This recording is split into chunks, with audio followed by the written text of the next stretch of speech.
Let's get you back to that breaking news at the beach. A 16-year-old collapsed at the finish line of the Shamrock Half Marathon today. Virginia Beach EMS officials say medics immediately tried to resuscitate her, but the young runner later died at the hospital.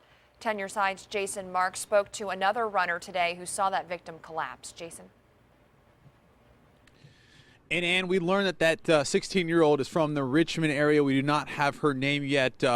Rescue crews have not released that. Now, we can tell you that she just crossed the finish line of that half marathon when she collapsed. As you mentioned, rescue crews were right there to help her out, but she died a short time later. Now, you might want to know why we're in Yorktown and not at the oceanfront where that race happened. That's because most of the runners at this point have already gone from the oceanfront. So we came to Yorktown to talk with a runner who came up, who was actually right behind this young girl as it was happening. This is Kelly Godovic. And Kelly, you said you remember seeing her on the course there.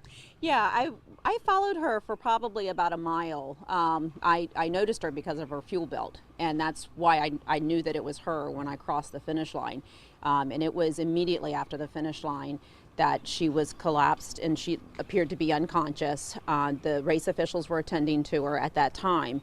And very, very shortly, EMS was there. She was on a stretcher and they were running down the chute with her. So that's why I noticed her, was because of her fuel belt. So you said you passed her, you see her there.